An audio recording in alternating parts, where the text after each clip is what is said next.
السلام علیکم اسٹوڈنٹس، امید ہے آپ لوگ سب خیریت سے ہوں گے۔ آج کا جو ہمارا لیکچر ہے وہ نصاب ہے۔ نصاب زندگی میں ہم ہر کام کرنے سے پہلے کچھ نہ کچھ ہم اس کی منصوبہ بندی کرتے ہیں۔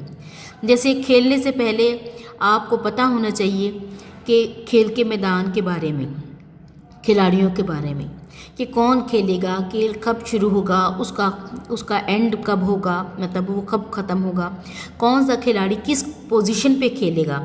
اس تمام چیز کے بارے میں ہم منصوبہ بندی کرتے ہیں۔ یعنی کوئی بھی کام کرنے سے پہلے ہم اس کی منصوبہ بندی کی جاتی ہے۔ جیسے کہ آپ نے کوئی اسکول میں کوئی ایونٹ کرنا ہے، کوئی اس کو ہم نے کوئی پروگرام تشکیل دینا ہے، تو اس پروگرام کے لیے ہم کیا کرتے ہیں؟ منصوبہ بندی کرتے ہیں، باقاعدہ اس کی پلاننگ کی جاتی ہے۔ اسی طرح تعلیم کے لیے کہ علم کو طلباء تک جو ہے وہ کس طرح پہنچایا جائے گا، اس کے لیے باقاعدہ منصوبہ بندی کی جاتی ہے۔ یعنی کہ کون سی جماعت کے طالب علم کے لیے کیا پڑھایا جائے گا، پڑھانے کا دورانیہ کتنا ہوگا، مطلب جو ہم نے پڑھانا ہے اس کا ڈیوریشن، یعنی کہ اس کا وقت کتنا درکار ہوگا، پھر جو ٹیچرز نے پڑھانا ہے اس کا طریقہ کار کیا ہوگا۔ یہ تمام چیزیں جو ہیں، یہ تمام جو باتیں ہیں وہ نصاب کے زمرے میں آتی ہیں۔ مدرسے کی تمام سرگرمیاں، یعنی اسکول میں جتنی بھی ایکٹیویٹیز ہوتی ہیں وہ مدرسے یا اسکول کے عمارت تک محدود نہیں رہتی، بلکہ وہ کھیل کے میدان، صنعتی منصوبے، قدرتی مناظر اور دیگر معاشرتی تقریبات میں بھی شامل ہوتی ہیں۔ یہ سب ہمارے نصاب کا حصہ ہے۔ یعنی اسکول کے اندر اور اسکول سے باہر ہم جو بھی سرگرمیوں میں حصہ لیتے ہیں، اپنی طلباء جو بھی سرگرمیاں میں حصہ لیتے ہیں وہ سب نصاب کا حصہ ہے۔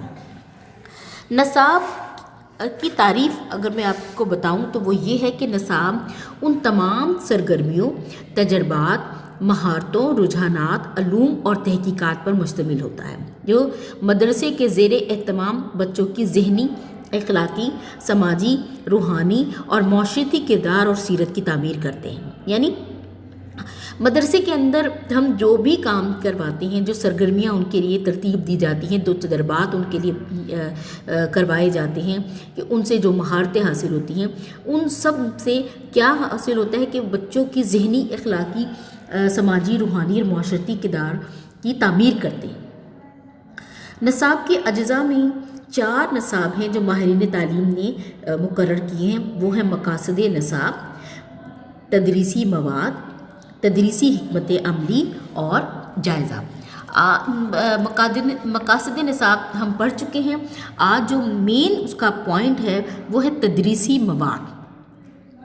تدریسی مواد یعنی تعلیمی مقاصد جو ایک ملک یا ایک اسکول جو طلباء کے لیے مقرر کرتا ہے، اس روشنی میں مضامین کا انتخاب کیا جاتا ہے۔ سب سے پہلے تو کہ کس جماعت میں کون سے مضامین جو ہیں وہ پڑھائے جائیں گے، اور ان مضامین کا دورانیہ کتنا ہوگا، یعنی اس مضامین جو ہم نے منتخب کیے ہیں ایک جماعت کے لیے، اس کے مضمون کو پڑھانے کا کتنا وقت درکار ہوگا، کون سا مضمون کس جماعت کے لیے ضروری ہے۔ ظاہر ہے کہ ہم نے جماعت کے لیے بھی ضرور دیکھنا ہے کس کلاس کے لیے جو مضمون ہم انتخاب کر رہے ہیں، جو تدریسی مواد ہم کسی مضمون کے لیے منتخب کر رہے ہیں، وہ کس جماعت کے لیے ضروری ہے۔ یعنی مضامین کو ان کی اہمیت، ان کی افادیت، ان کی ضرورت اور دلچسپی کے مطابق جو ہے ترتیب دیا جاتا ہے۔ مضامین کی روشنی میں تدریسی مواد کا انتخاب کیا جاتا ہے۔ یعنی مضامین کو دیکھتے ہوئے اس کے اندر جو مواد ہے اس کا انتخاب کرنا ہے، اور پھر جب ہم نے مواد کا انتخاب کرنا ہے تو اس بات کا خیال رکھا جاتا ہے کہ تدریسی مواد سے علم، مہارتیں اور رویوں میں کس طرح تبدیلیاں لانا مقصود ہے۔ یعنی کہ جو ہم نے تدریسی مواد کا انتخاب کیا ہے اس سے کیا کیا تبدیلیاں لائی جا سکتی ہیں ہمارے طلباء کے علم میں، ان کی مہارتوں میں، ان کے رویوں میں۔ پھر تدریسی مواد کے انتخاب کی روشنی میں درسی کتب کی تیاری کی جاتی ہے۔ یعنی تدریسی مواد کا جب انتخاب ہو جاتا ہے تو پھر انتخاب کرنے کے بعد درسی کتب یعنی جو پڑھائی جانے والی کتابیں ہیں ان کو تیار کیا جاتا ہے، اور پھر تیار کرنے میں اس بات کو مد نظر رکھا جاتا ہے کہ جو ہم نے درسی کتاب کے لیے مواد اکٹھا کیا ہے، جو انتخاب کیا ہے، وہ بچوں کے ذہنی معیار کے مطابق ہو۔ یعنی یہ نہیں کہ ہم نے ایک جماعت پہلی جماعت کے طلبہ کے لیے ایک کتاب ہم تیار کر رہے ہیں تو اس میں تدریسی مواد 10ویں کی جماعت کا طالب علم کا ڈال دیا جائے گا، طالب علموں کا ڈال دیا جائے گا، نہیں، ایسا نہیں ہوتا۔ یعنی ہم نے بچوں کی عمر، سطح، ان کی ذہنی سطح اور اہلیت کے مطابق یہ دیکھنا ہے کہ ہم نے جو مواد ڈالا ہے کتاب کے اندر وہ ان کی عمر کتنی ہے، ان کی ذہنی استطاعت کتنی ہے، ان کی اس مواد کو یاد کرنے کی اس سے ان میں کیا تبدیلی آئے گی، یہ سب چیزیں جو ہے وہ ہم نے دیکھنی ہیں۔ جو ماہرین تعلیم ہے وہ سب چیزیں ہی دیکھتے ہیں۔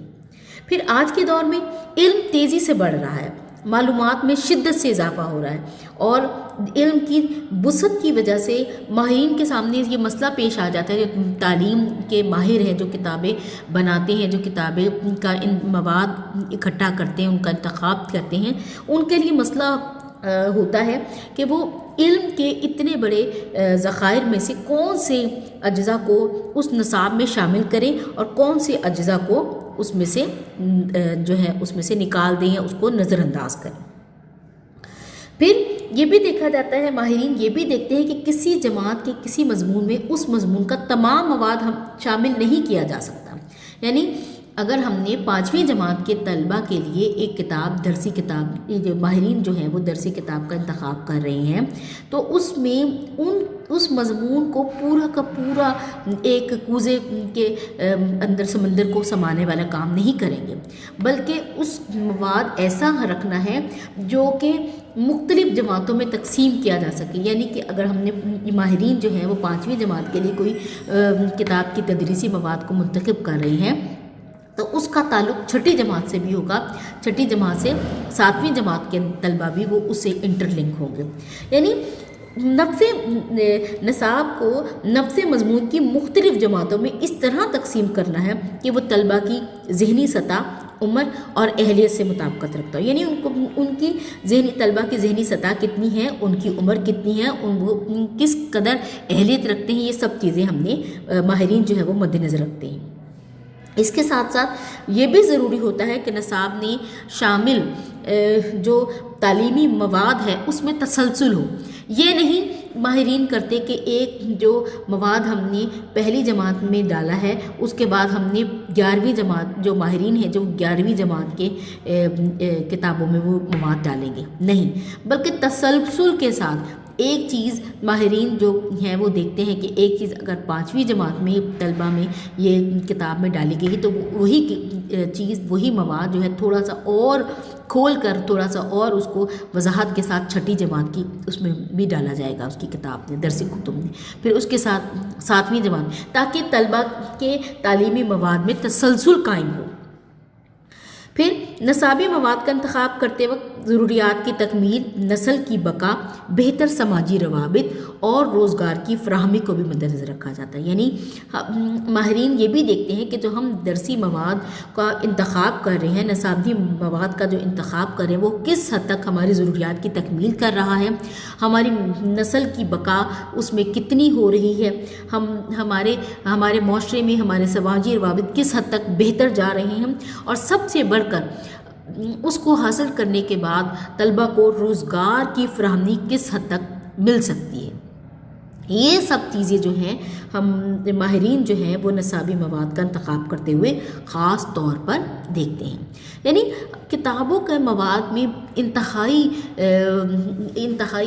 غور و خوض کی ضرورت ہوتی ہے، اور ماہرین اس چیز کو مد نظر رکھتے ہیں کہ جو بھی مواد ہم نے کتابوں کے مضامین میں شامل کرنا ہے وہ تدریسی مواد اس جماعت کے طلبہ کی ذہنی استطاعت، اس کی عمر، اس کی اہلیت، یہ سب چیزوں کو مد نظر رکھتے ہوئے ہی کرتے ہیں۔ تبھی وہ مضمون جو ہے وہ اہمیت، زیادہ اہمیت کا حامل ہوتا ہے۔ وہ کتاب، وہ مضمون جو بچوں کی ذہنی استطاعت، قابلیت اور ذہنی سطح، عمر اور اہلیت کے مطابق ہوتی ہے، اس کو اچھی طریقے سے بچے سمجھ بھی جاتے ہیں، اور اس پر جو مقاصد، جن مقاصد کے لیے وہ مضمون یا نفس تدریسی مواد جمع کیا جاتا ہے، وہ بھی حاصل ہو جاتے ہیں۔ جی اسٹوڈنٹس، یہ تو تھا ہمارا آج کا لیکچر، امید ہے آپ کو سمجھ آئی ہوگی۔ انشاءاللہ پھر اگلے لیکچر میں آپ سے بات چیت ہوگی۔ اللہ حافظ۔